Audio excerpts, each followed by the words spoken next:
there's a kind of stuck that nobody prepares you for.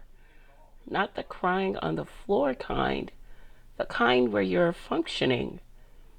You're showing up, answering emails, smiling at the right moments, but on the inside, you feel nothing. Or you feel everything and you can't reach it, like your own emotions are behind glass. If that's where you are, stay with me because today I'm giving you the exact steps to begin coming back to yourself. Welcome to Elisha's Space, where we hold clinical understanding and faith in the same hand. I'm Elisha, and this channel exists for the honest conversations no one else is having about trauma, healing, and what it actually looks like to rebuild. Today we are going practical. I'm giving you a framework, the F.L.O.W, F.L.O.W framework.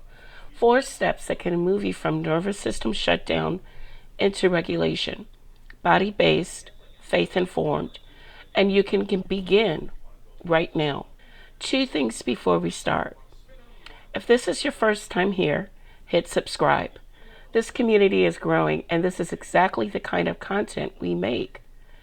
And drop a prayer in the comments right now if you needed this today. It tells me you're here, and it tells YouTube you show this to someone else who needs it too. Let's go. To get out of freeze, you first have to understand what you're actually in, because most people who are frozen don't know they're frozen. They think they're tired, lazy, that God has gone quiet. Here's the clinical picture, and as I walk through this, I want you to do something. Notice where this lands on your body. The freeze response lives in what Dr. Stephen Porges calls the dorsal vagal state, the oldest branch of your autonomic nervous system. Evolutionarily, this is the possum response. When your system detects a threat, it can't escape and it can't fight, it shuts down. Heart rate slows, digestion constricts, voice flattens, desire disappears. You may disassociate. You can sit in a room full of people you love and feel completely, utterly alone. Pause. Notice. Are you nodding? Notice where that recognition sits in your body. Now, here's what clinical spaces don't always name, and this is specifically for this community. For survivors of spiritual trauma, high control religious environments, spiritually abusive relationships, cult dynamics, the freeze response has a particular signature. You were taught that your body signals were suspect. Your doubt was labeled sin. Your exhaustion was faithlessness. So you learned to override the shutdown with spiritual performance. Keep praising, keep serving, keep smiling. That is what we're unthawing today. And I want to name fawn too, because freeze and fawn are often not separate, they're tangled. Fawn is the response where you appease. You make yourself agreeable, small, invisible, to prevent further harm. Fawn is losing your no. It's shape-shifting to keep the peace at the cost of your own soul. If you're in freeze, fawn, or both, I have a roadmap for you. Let's move into it. Before the framework, I need to pause because some of you just felt something tighten. I want to meet you there. Place one hand on your heart and one on your belly. We're doing a 4-4-6 breath. This is not a filler. This is literally medicine. Breathe in through your nose. 1, 2, 3, 4. Hold. 1, 2, 3, 4. Exhale slowly through your mouth. 1, 2, 3, 4, 5, 6. One more time. We're going to breathe in through your nose. 1, 2, 3, 4. Hold. 1, 2, 3, 4. Exhale slowly through your mouth. 1, 2, 3, 4, 5, 6. That extended exhale activates your vagus nerve, bringing you up from dorsal vagal shutdown toward what Porges called the ventral vagal state, safety, presence, connection. Write that down. The God who designed your breath also designed your healing. Dr. Dan Siegel says, name it to tame it. The first step out of freeze is simply recognizing you're in it. Here's a somatic check-in. Scan your body as I read. Don't analyze, just notice. Freeze signs can be heavy limbs, the couch, gravity that won't lift, emotional flatness, watching your life through glass, difficulty making even small decisions, brain fog, low grade unreality, spiritual dryness, prayer feels mechanical. Fawn signs can be reflexive agreement before you've even processed, anxiety when anyone seems displeased with you, you genuinely don't know what you want, constant monitoring of others' emotional temperature. There is no shame in that recognition. In fact, naming your state is the first act of healing. Your action 3 times daily. Give yourself a daily check-in this week. Morning, midday, evening. Write one word. Frozen, fawning, anxious, present, calm. That's it. Build the awareness before you build the intervention. Your nervous system stays frozen because it believes you are still in danger, which takes us to L, where we lower the threat systems. Sometimes you are in danger, and sometimes the danger has passed, but your body hasn't gotten the memo. Step 2 reduces the inputs, maintaining your system in survival mode. I want to be careful here. I've seen content that says cut everyone off immediately, and while I understand the impulse, that advice can be destabilizing for someone in deep freeze, who may not have the internal resources for major social upheaval right now. We do this with wisdom. Here's the framework I use with clients. The S.A.F.E, S-A.F.E boundaries model. S stands for space, physical and emotional breathing room. Step back from what constantly dysregulates you. A stands for access. Not everyone has earned access to your story, your time, or your energy. F is frequency. Reduce how often you're exposed to dysregulating dynamics, even if you can't eliminate them entirely.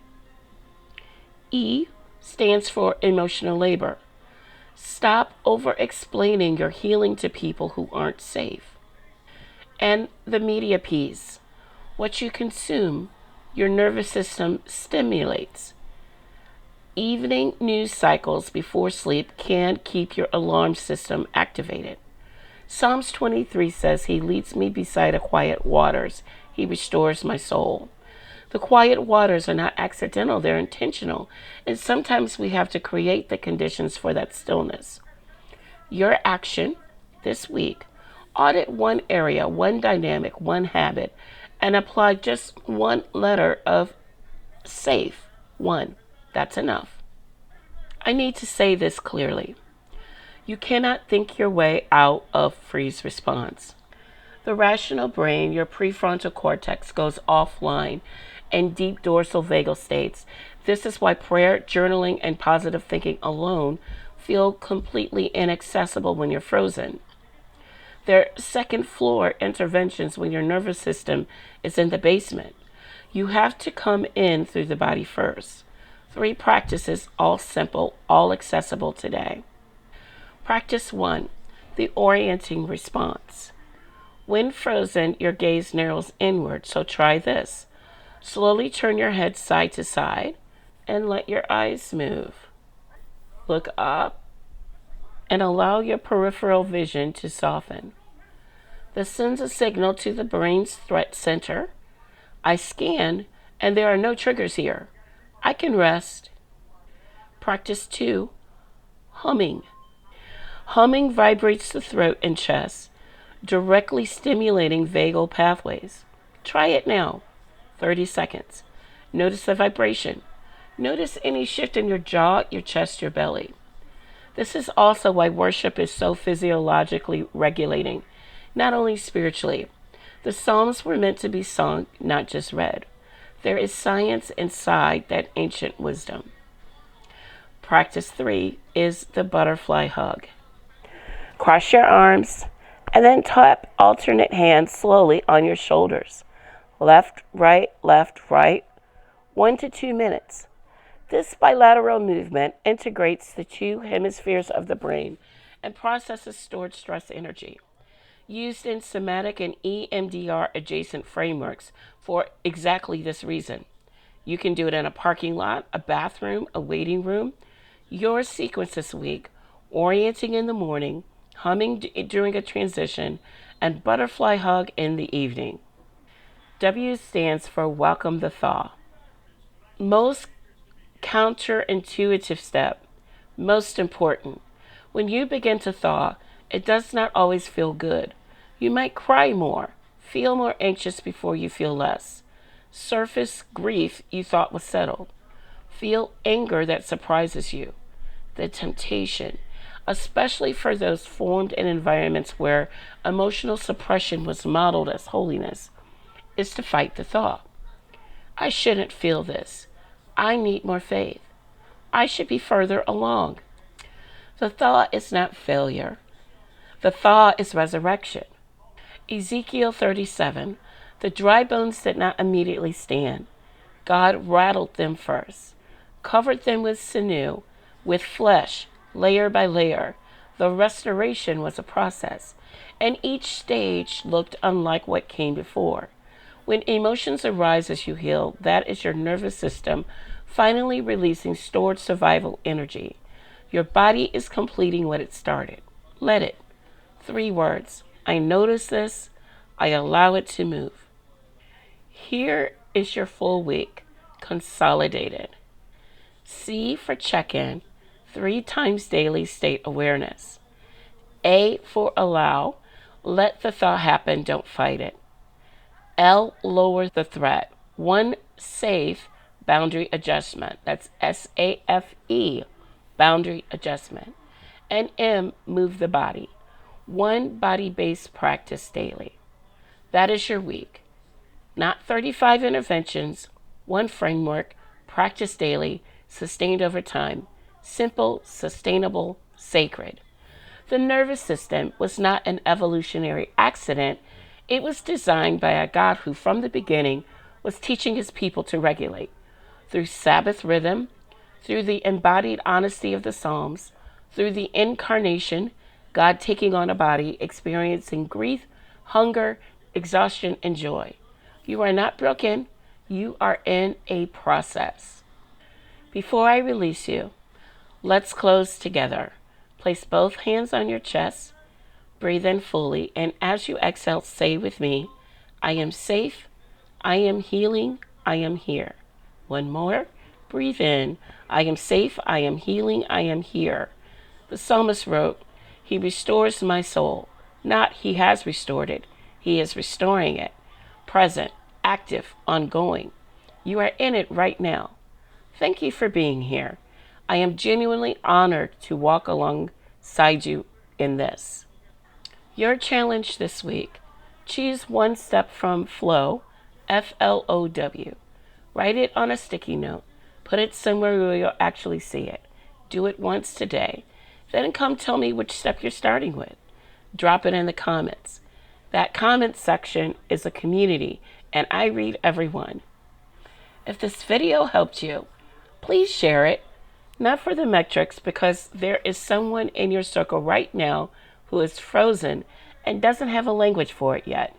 This video might give them that. Subscribe if you haven't. We are here every week with exactly this kind of content. And join me Tuesdays when we go live and we go deeper into this together. I'm Elisha. This is Elisha Space. I'll see you next time.